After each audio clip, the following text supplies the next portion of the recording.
वडा सुका कचरा याच्या जसं आपण पालकत्वाचा प्रमाणपत्र आणला तसा एक आपण कचरा व्यवस्थापनाचा कोर्स तुम्हाला पुढच्या वर्षी घ्या. समाजाची गरज.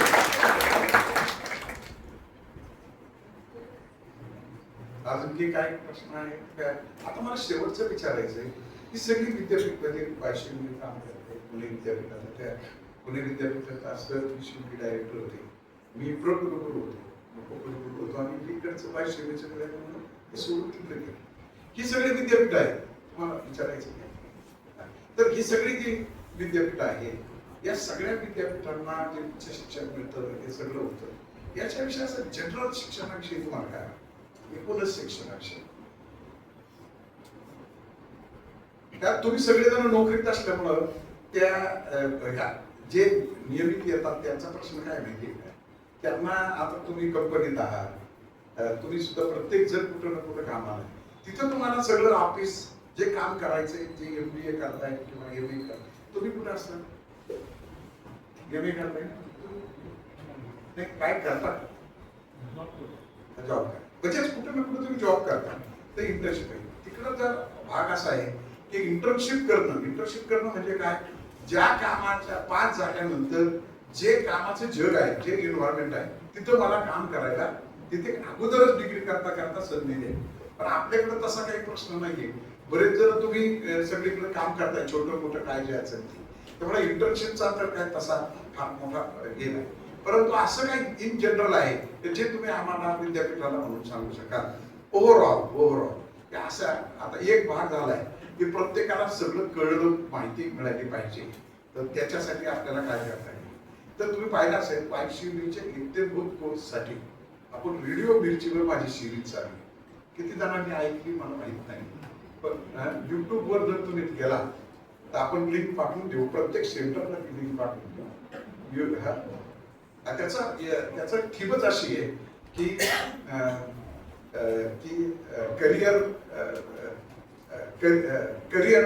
करिअर मार्गदर्शन अशा प्रकारची युट्यूबवर सगळे ते तुम्हाला व्हिडिओज मिळतील. सगळे जेवढे कोर्स आहेत ब्युटी पार्लर पासून तर आता मी सांगितलेला सायबर इन्व्हेस्टिगेशन पासून सगळे कोर्सेस आपल्याला तिथे तुम्हाला बघायला मिळतील. तर ते आपण ते जर युट्यूब जर पाहिली तर तुम्हाला सगळ्या गोष्टी त्याच्यामध्ये कळतील. आणि अशाच प्रकारच्या अनेक समाज माध्यमातून आपण अनेक गोष्टी विद्यापीठा संदर्भातल्या माहितीतल्या तुला. तर असं काही जनरल तुम्हाला असं काय वाटतंय का सर्वसाधारण एकूण शिक्षण व्यवस्थेविषयी किंवा असं काही?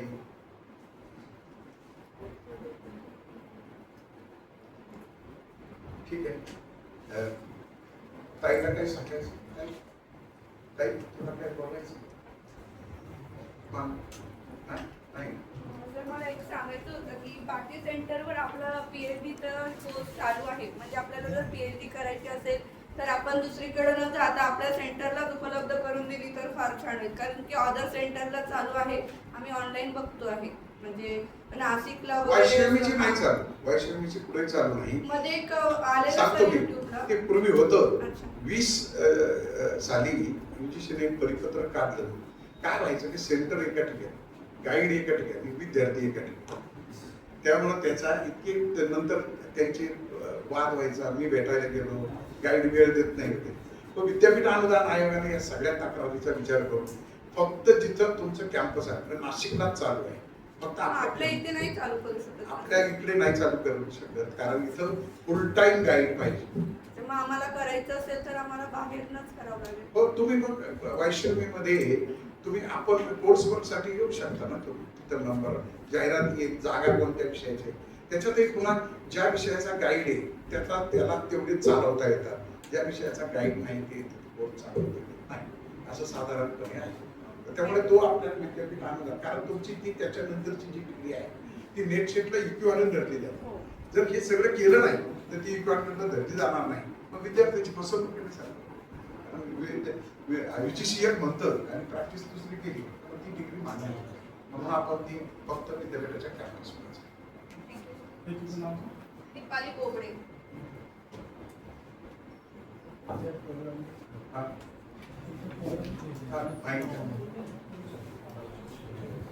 आता दोनच शब्द मला सांगायचे आहेत की आपण म्हणावं की मला शिक्षण शिकावं वाटतं. तर आपण बोललेला मुद्दा खूप महत्त्वाचा आहे, पण माझं ज्ञान इतकं अपुरं आहे मी या विषयात बोलू शकत नाही आणि अनुभवही या क्षेत्राला खूप कमी आहे. पण यावरती एक गोष्ट इथं नमूद करू इच्छितो, मी ज्या क्षेत्रामध्ये जी डिग्री घेतली ते ज्ञान अतिशय अनमोल आणि जीवनावश्यक असं ज्ञान मिळालेलं आहे. पहिल्यांदा सांगतो, पब्लिक ॲडमिनिस्ट्रेशन हा विषय मी जेव्हा वाचायला घेतला तेव्हा मला काही माहीत नव्हतं पब्लिक ॲडमिनिस्ट्रेशन काय आहे. जेव्हा मी त्याचा अभ्यास केला आणि मी जेव्हा प्रत्यक्ष ऑन फील्ड गेलो, अधिकाऱ्यांना भेटायला आणि जेव्हा अधिकाऱ्यांशी बोलणं झालं की अधिकारी काम कसे करतात, त्यांची कामाची मेथड काय आहे, त्यांचं बोलणं काय आहे, नाही त्यांची अपेक्षा, एक सर्वसामान्य व्यक्तीकडून अपेक्षा काय आहे, हे जेव्हा मी पुस्तक वाचलं तेव्हा सर कळलं. म्हणजे मी माझ्या विषयापुरतं सांगू शकतो कारण तितकं ज्ञान तर माझ्याकडे नाही आहे. ओव्हरऑल एक जाता फक्त एक अनुभव सांगतो की एक आयजी आहेत सध्या, जे DIG होती त्यांना भेटलो होतो, तर त्यांनी त्यांच्या स्टेटसला वायसीएमचं स्टेटस ठेवलं होतं. मी सरांना पर्सनली विचारलं, सर की तुम्ही वायसीएमचं स्टेटस का ठेवलं? तर सरांनी एकाच शब्दात किंवा एका तुम्ही उत्तर सांगितलं, जर तो नॉलेज पाहिजे असेल तर वायसीएमला जा बाळा, तुला सगळ्या प्रश्नांची उत्तर मिळतील. मी फक्त त्यांचं नाव नाही सांगू शकत कारण ते पर्सनली प्रोटोकॉल तोडता येत नाही सर. कारण मी त्यांना पर्सनली भेटलो होतो, ते त्यांनी पर्सनली उत्तर दिलेलं आहे.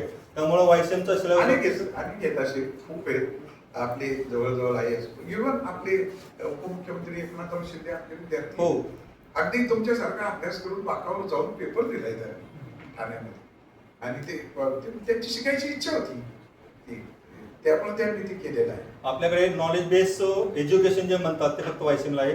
त्याबद्दल तुमचं आणि पूर्ण टीमचं सर आपण वेळ दिला त्याबद्दल मनापासून आभार. सरांचे मी आपला आभार मानतो आणि आम्हाला वेळ देऊन आम्हाला मार्गदर्शन केलं. Thank you so much sir. धन्यवाद. आता एक काम करा, तुमच्यापैकीच कोणीतरी येऊन म्हणजे तुम्ही आता दुसरा कोणीतरी या, कारण सर तर मानतील, आपले सर तर मानतील, तर तुमच्यापैकी कोणीतरी या आणि आभाराचा कार्यक्रम आपण मी घेतलं दुसरी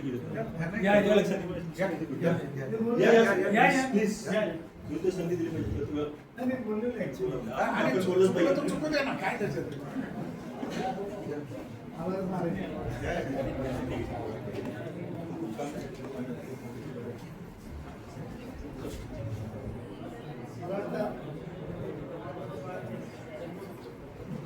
मला वाटतं आभार मानण्याची जी क्रिया आहे ती कृतीतूनच करावी.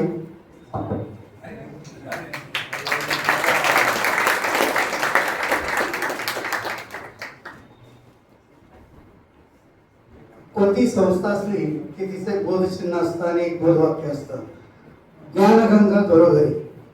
ही जी ज्ञानगंगा घरोघरी वाहते आहे आणि आपण भाग्यवान आहोत की नाशिक मध्ये याची मूळ संस्था आहे आणि या माध्यमातून पुण्यासारख्या विदेश मार्ग असलेल्या शिक्षण विभागामध्ये आमच्यासारख्या जे काही नोकरदार वर्गात काम करतात किंवा काही अपरिहार्य कारणामुळे त्यांचं शिक्षण परिस्थितीमुळं रखडलं गेलेलं आहे, पण ती इच्छा पूर्ण आहे. तर ती पूर्ण होण्यासाठी यशवंतराव मुक्त विद्यापीठाने आमच्यासारख्याला खूप ऊर्जा दिलेली आहे आणि निश्चितच याचा आम्हाला आमच्या मित्रमंडळींना फायदा होतो. म्हणतात ना की ज्योत से ज्योत जला ते चलो, ज्ञान की गंगा वाहते चलो. ही ज्ञानाची गंगा अशीच अखंड होऊ द्या. आणि या जसं सरने आता सर्वांचेच आभार मानले, त्यांच्या वाक्यातूनच मी त्याचं एक छोटंसं वेळ वाढवतो. ते काय म्हटलं की मला यातलं काही माहीत नाही. ज्यावेळेला संत ज्ञानेश्वर महाराजांच्या समोर असं एक भक्त आला आणि निरागसपणे म्हटलं, माऊली तुमचे हे ओव्या वगैरे मला काही माहिती नाही, यातलं मला काही समजत नाही. तर त्यावेळेला माऊलींनी हे उत्तर दिलं होतं की अरे तुला हे माहीत नाही, हे माहिती आहे, यापेक्षा वेगळं काय आहे. आपल्याला माहीत नसणं हे माहीत आहे, त्यामुळे आपण इथं ज्ञानाच्या ओढीने आपण इथं आलो आहोत. ते अधिक न बोलता मी सर्वांचे उपस्थितांचे ज्यांना ज्ञानाची ओढ आहे अशा सर्वांचे आभार मानतो. आणि ही ज्ञानाची भूक परिपूर्ण करणारे सर्व म्हणजे आपले आता मुख्य ऋषीतुल्य आपले डॉक्टर संजीव सोनवणे सर आणि त्यांच्या सर्व टीम आणि पुण्यातले जे नामदेव सर आहेत किंवा आपले सर्वच हा स्टाफ, प्रत्येकाचे नाव घेणं उचित होणार नाही, पण हा सर्व स्टाफ अतिशय सुंदर काम करतोय. सर्वांचे आपल्या सर्वांच्या वतीने मी राजेंद्र वाघ आपल्या सर्वांचे आभार मानतो. धन्यवाद.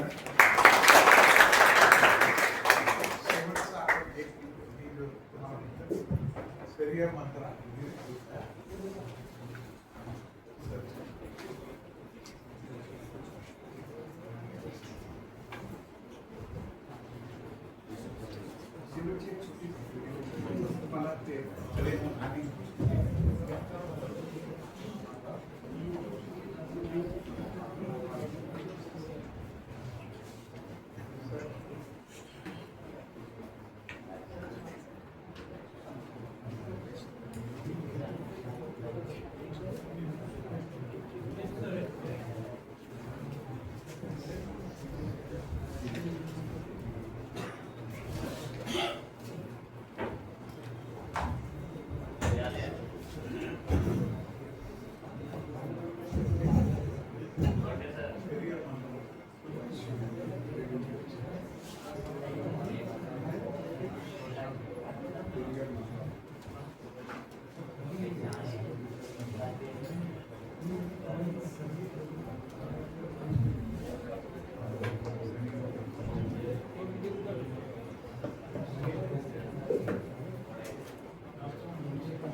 रेडिओ मिरचीवरील करिअर मंत्रा सरांनी जे सिरीज केलेली आहे त्याच्याबद्दल या ठिकाणी लाईव्ह तुम्हाला प्रेझेंटेशन दिसते.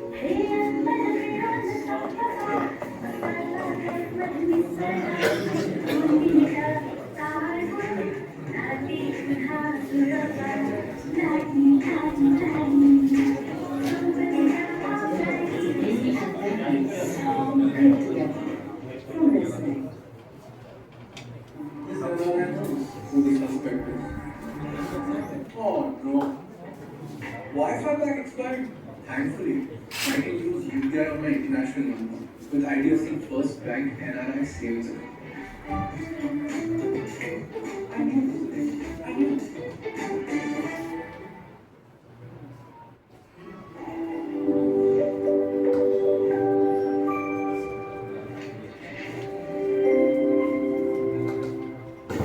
हॅलो नमस्कार, मी आहे तुमचा आरजे भूषण आणि तुमच्याकरता एक स्पेशल शो घेऊन आलोय जो आहे मिरची करिअर मंत्रा. काय आजकाल आयुष्यात प्रत्येकाला प्रश्न पडलाय या करिअर करायचं काय. एक्झॅक्टली या प्रश्नाचं उत्तर शोधण्याकरता हा शो महत्वाचा आहे. त्याचा पहिला एपिसोड आहे आणि पुढचे सगळे एपिसोड तुमच्याकरता खूप महत्वाचे असणार आहे. पण तुमच्या सगळ्यांना प्रश्न पडला असेल, अरे बाबा माझ्या करिअरचा मंत्र, माझ्या करिअरचा मार्ग मला सांगणार कोण.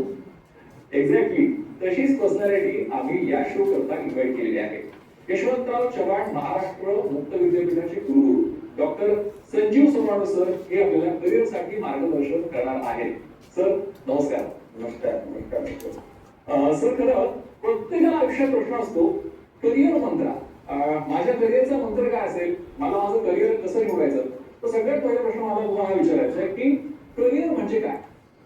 प्रत्येकाला आपला आपला चरितार्थ सांगायचा असतो आणि त्या चरितार्थाचा अर्जन किंवा जे आपल्याला करायचंय त्याच्यासाठी जर आवडीच्या क्षेत्रामध्ये जर ते मिळालं तर ते करिअर यशस्वी झालं असं म्हणता येईल.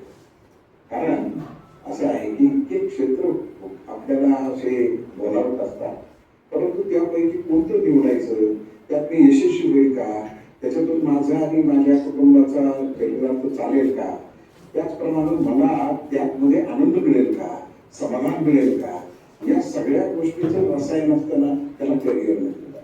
त्या बात आहे. तर खरं खूप एक वेगळा प्रश्न. तुम्ही जेव्हा विद्यार्थी दशेमध्ये होता तेव्हा मला कुठली तरी नोकरी मिळाली पाहिजे एवढंच काय ते करिअर अशी परिस्थिती होती. आज परिस्थिती अशी आहे की तेव्हा शिक्षण काय घ्यायचं हा प्रश्न होता आणि आज करिअर काय शोधायचा हा प्रश्न आहे. दोन्ही फरकाकडे तुम्ही कसं बघता. त्या आमच्या काळामध्ये साधारणपणे मी 1983चा BSc पगार कॉलेजमध्ये असताना वेगवेगळ्या चर्चा करत असताना विषय निवडण्यामध्ये मी पदार्थ विज्ञान का घेतलं तर बाकीच्या विद्यार्थ्यांनी त्यावेळेला चांगला शिकवणारा शिक्षक असेल, त्या महाविद्यालयामधलं वातावरण असेल, इतर आपले सवंगडी कोणता विषय घेतात तो असेल. आता मला 12वीला फिजिक्सला सगळ्यात जास्त गुण पडले तर मी असं विचार केला की मला हे फिजिक्स चांगलं जमतं म्हणून मी फिजिक्स घेतलं आणि त्याप्रमाणे मी पुढे गेलो. परंतु याच्यात पुढे नोकरी लागेल का याचं त्यावेळेला कोणी विचार नाही करायचं. फक्त शिकणं असायचं. आणि त्यातून त्यावेळेचा काळच असा होता की प्रत्येक क्षेत्रामध्ये संधी मिळायची, हा त्यातला भाग होता. त्यामुळे नोकरीसाठी शिक्षण नव्हतं, तर इतरांच्या बरोबर शिकणं आणि पुढे जाणं, त्याच्यातून आपल्याला पुढे शाश्वती वाटायची की काहीतरी आपल्याला आपलं चरित्रात चालेल, आपल्या आवडीच्या क्षेत्रामध्ये काम करायला मिळेल. हे मात्र त्या काळात होतं, तसं आज नाही. आज मला अगोदर विचार करावा लागतो एखाद्या अभ्यासक्रमाला प्रवेश घेताना की याचा मला माझ्या जीवनामध्ये काय उपयोग होणार आहे, मला 2 पैसे मिळवणार आहे किंवा माझं जीवन चांगलं होणार आहे, अशा प्रकारचेच अभ्यासक्रम अलीकडे विद्यार्थ्यांना निवडावे लागतात किंवा तशी परिस्थिती आहे. ते खूप वेगळा प्रश्न मला खरं तुम्हाला विचारायचा आहे. म्हणजे तेव्हाचा आणि आताचा एक फरक. पूर्वी इन्फॉर्मेशन प्रचंड कमी होती आणि आता सगळ्या प्रकारच्या इन्फॉर्मेशनचा विद्यार्थ्यांवरती अक्षरशः गुणीमान होतं. तर हे फायद्याचं आहे की धोक्याचं आहे? हे खरं तर फायद्याचं आहे. बरं, परंतु त्याकडे आपण कसं बघतो, संधी म्हणून ते अडचण म्हणून हा त्यातला महत्वाचा आहे. आता सातत्याने परिस्थिती बदलते त्यावेळेला, म्हणजे अगदी बरोबर आहे, वर्तमानपत्र, मित्रांकडून मिळणारी माहिती, रेडिओवर मिळणारी माहिती, त्यानंतर आलेले दूरदर्शन, असे काही ठराविकच स्रोत होते की तिथून माहिती मिळायची. पण आता मात्र माहितीचा इतका दबदबा आहे, परंतु त्यामध्ये आपल्याला कोणती माहिती उपयुक्त आहे आणि ती किती द्यायची आणि त्याचा माझं जीवन घडवण्यासाठी कसा उपयोग करायचा आहे किंवा करिअर निवडण्यासाठी कसा करायचा आहे, क्षेत्र निवडण्यासाठी कसा घ्यायचा, हे जर शहाणपण आपण जर बाळगलं तर मला असं वाटतं या माहितीचं रूपांतर आपण ज्ञानात आणि ज्ञानाचं रूपांतर जीवन घडवण्यात नक्की करण्यामध्ये आत्ताच्या परिस्थितीचा उपयोग करूया. क्या बात आहे. योगा डे आहे आणि आपण सगळे सेलिब्रेट करणार आहोतच. पण त्याचा एक महत्वाचा प्रश्न आहे जो माझ्या मनात आहे, मला तो सरांना विचारायचा आहे. तर मला सांगा की आत्ताची सगळी परिस्थिती बघता प्रचंड फास्ट लाईफस्टाईल आहे. तुम्ही इतके जगभरामध्ये फिरत असता, सगळ्या विद्यापीठांमध्ये तुमचं जाणं होतं, खूप लोकांना भेटणं होतं. खरोखर योगा हा विषय किती महत्वाचा होत चाललाय किंवा योग हा विषय किती महत्वाचा होत चाललाय? जगातल्या प्रत्येक नागरिकाला सातत्यानं आपण जे सकाळपासून संध्याकाळपर्यंत योगाला झोपेत सुद्धा जे काही त्याची जीवन पद्धती बदललेली आहे, जीवनशैली बदललेली आहे, याचा विचार करता योगाचं प्रत्येकाच्या जीवनामध्ये अत्यंत महत्व आहे. आणि म्हणून प्रत्येकाने योग केला पाहिजे. तो बैठे कामाचा असेल, सातत्याने एकाच प्रकारचं काम करणं असेल, अशा प्रकारचं जे मानवी जीवनाचं स्वरूप बदललेलं आहे काम करण्याचं, त्याच्यामुळे खरं तर असणारं सर्व प्रकारच्या सुखसुविधा असताना सुद्धा मानसिक स्थितीची जी एक स्थिती निर्माण झालेली आहे त्याच्यासाठीचा योग लागेल. त्यानंतर काही डिफॉर्मिटीज आपल्या शरीरामध्ये निर्माण होतात, त्याच्यासाठीचा योग आहे. शरीरामध्ये असणाऱ्या सगळ्या ज्या संस्था आहेत त्या संस्थांचं चलनवलन योग्य प्रकारे चालण्यासाठीचं संतुलन करण्यासाठी योग आहे. आणि सगळं असताना सुद्धा आणि ताणतणावांचं व्यवस्थापन करण्यासाठी सगळ्यात सोपा स्वतः करण्याचा, पण समजून समजून शास्त्राच्या आधारावर करण्याचा जो एक सोपा मार्ग जगाला भारताने दिलेला आहे तो म्हणजे योग आहे. क्या बात आहे. मला खरं नेहमी असं वाटतं की आपली तब्येत ठणठणीत ठेवून आपल्याला पैसे कमवता येणार असतील तर तो जॉब जो आहे तो सगळ्यात बेस्ट आहे. म्हणजे माझ्या मनातला हा एक विचार आहे. यामध्ये सर करिअरच्या संधी असं आपण म्हटलं तर तुम्ही कसं बघता योग शिक्षक म्हणून किंवा योगा या विषयामध्ये काय काय करिअरच्या संधी आहेत, काय वाटतं? यशवंतराव चव्हाण महाराष्ट्र मुख्य विद्यापीठामध्ये योगाचे अत्यंत उत्तम प्रकारचे अभ्यासक्रम आहेत. त्यातले जे 2 आहेत ते तर खूपच ज्याला आपण म्हणतो पॉप्युलर आहे. त्याच्यातून आपण एक पहिला जो आहे तो आपला आहे की योग प्रशिक्षक पदविका अभ्यास, तो साधारण 1 वर्षाचा आहे. 12 त्याला दिला जातो आणि अगदी म्हणजे तो आपल्याला मामुली फी मध्ये, कारण या अभ्यासक्रमाचं वैशिष्ट्य असं आहे त्याच्यामध्ये उत्तम प्रकारचा अभ्यास साहित्य म्हणजे पुस्तकांची निर्मिती केलेली आहे. त्यामुळे ते योगाचे सिद्धांत आणि त्या मागचं जे शास्त्र आहे ते पूर्णपणे उत्तम प्रकारे करण्याचा बसतो आणि आपले जे मार्गदर्शक आहेत त्याच्यातून एक आणि प्रात्यक्षिक योगावर अत्यंत मोठा भर देणारा हा कार्यक्रम आहे. तिथं तोच प्रश्न विचारणार होतो की आपलं हे मुक्त विद्यापीठ आहे, एखाद्याने जर योगासाठी ऍडमिशन घेतलं तर प्रात्यक्षिकावरती भर म्हणजे की कुठे तो प्रात्यक्षिक करणार कुठे, कसं आहे म्हणजे नेमकं? आपले जे शनिवार रविवारी समंत्रने चालतात तिथे योग अभ्यासाची केंद्र आहे जी मान्यताप्राप्त आहे योग विद्यापीठाने दिलेली आणि त्या मान्यताप्राप्त अभ्यासक्रमांच्या केंद्रावर शनिवारी रविवारी योगशास्त्राचे पारंगत असणारे गुरु हे प्रात्यक्षिक तिथे घेतली जातात. त्यानंतर हा योग असा प्रकार आहे की दैनंदिन जीवन दररोज ते सराव करतात आणि पुढच्या शनिवार रविवारी सराव करताना येणाऱ्या अडचणी आणि पुढचा टप्पा समजून घेतात आणि अशा पद्धतीने तो कोर्स पुढे पुढे जात ते योगामध्ये पारंगत होतात. म्हणजे अशा प्रकारे प्रात्यक्षिक पण त्यामध्ये हे झालं स्वतःला घेण्यासाठी. परंतु या समंत्रामध्ये किंवा प्रात्यक्षिकांच्या वर्गांमध्ये दुसऱ्याला योग कसा शिकवावा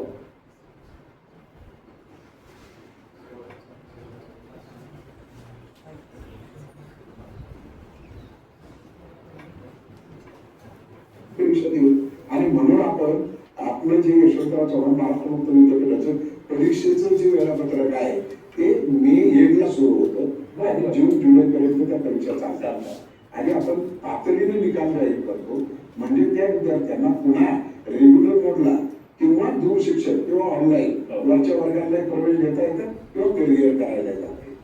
तर एक प्रश्न या संदर्भात आला होता आणि हा प्रश्न विशेष म्हणजे एक आपला विद्यार्थी आहे जो विद्यार्थी आता बाहेर असतो संतोष त्याचं नाव आहे तो आणि दुबईमध्ये असतो त्याचं म्हणणं आहे की ऑनलाईन शिक्षण मला विद्यापीठामध्ये घेता येईल मला विद्यापीठाचे अभ्यासक्रम खूप आवडतात खूप लोकांकडून ऐकलंय तर तशी आपण फॅसिलिटी काही आता आणली आहे भविष्यात मला सांगायला आनंद मिळेल विद्यापीठाने हा ऐतिहासिक निर्णय घेतला आहे आणि या वर्षापासून आपण BBA, MBA, MCA आणि MCOM या अभ्यासक्रम ऑनलाईन आता या वर्षापासून उपलब्ध होणार आहे. जगभरातून कोणी कुठूनही या अभ्यासक्रम पूर्ण करू शकतो. ही परीक्षाही ऑनलाईन देणार आहे त्याच्यामध्ये त्यामुळे शिकणं आणि परीक्षा दोन्ही ऑनलाईन होणार आहे. हे जे 20 ते 26 आहे ते वैश्विकच्या दृष्टीने ऑनलाईन शिक्षणामध्ये पदार्पण करण्याचं वर्ष आहे. त्यामुळे संतोषची जी गरज आहे ती ही विद्यापीठ पूर्ण करत आहे आणि टप्प्याटप्प्यानं बाकीचे अभ्यासक्रम ते 1-2 वर्षामध्ये आपण वाढवत जाणार आहोत. सर हे सगळं आपण सांगितलं एवढे सगळे अभ्यासक्रम आहेत पण प्रत्येकाच्या मनामध्ये प्रश्न आहे की याला मला ऍडमिशन घ्यायची असेल तर त्याची प्रोसिजर काय म्हणजे मला योग प्रत्यक्ष विद्यापीठातून फॉर्म भरायचा आहे की काय करायचं काय वायसीएमची प्रवेश प्रक्रिया इतकी सोपी आणि सुलभ आहे. वायसीएमच्या वेबसाईटवर www.ycm.ec.in वर जायचं आणि प्रवेश किंवा ऍडमिशन तिथे क्लिक केलं की घर बसल्या कुठूनही आपण ते सगळे तिथे तुम्हाला सूचना मिळत जातात आणि अगदी सुलभपणे प्रवेश पूर्ण करू शकतो.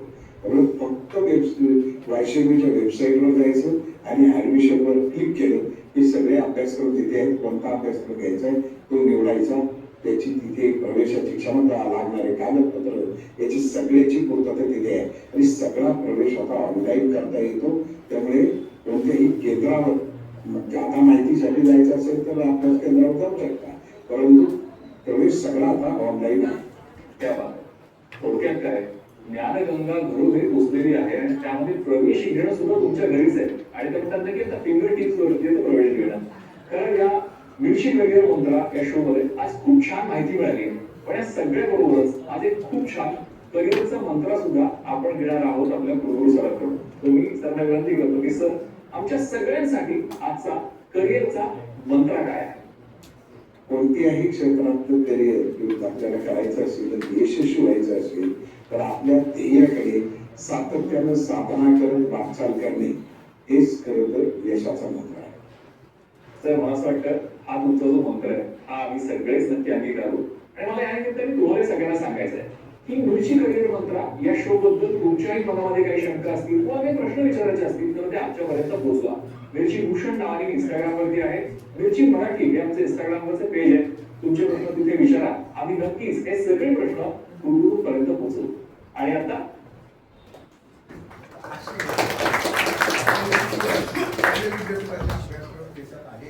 त्याच्यावरची प्रत्येक विषयाची माहिती तिथं आहे अभ्यासक्रम आहे तो कसा आहे आणि त्याच्यानंतर त्याला कोणकोणतं करिअर करू शकतात असे आहे. आपण तर करिअर करत असाल तर सांगा आणि त्यांनाही करिअर करायची संधी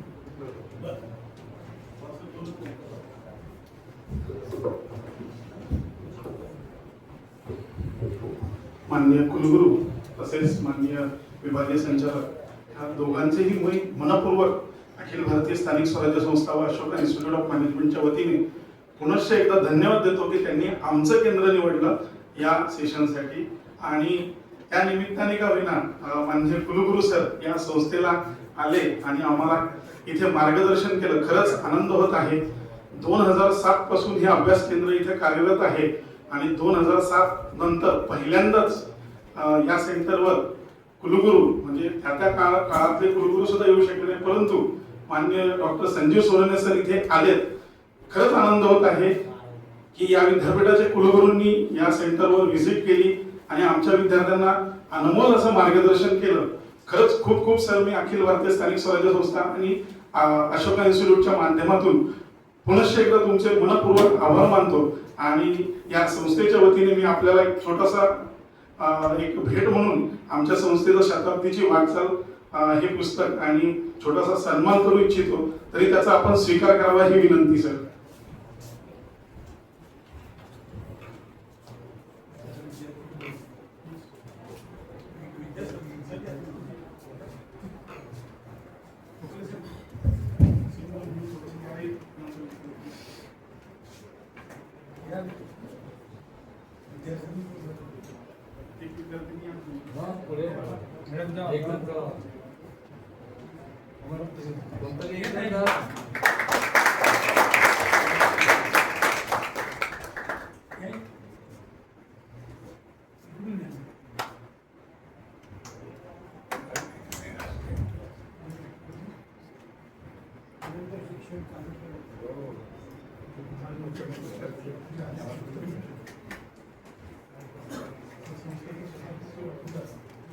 आपल्या ऑल इंडिया इन्स्टिट्यूटचं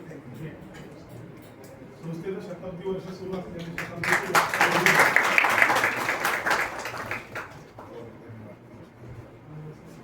आशा करतो आपला संवाद चांगला झाला. अरे नमस्कार.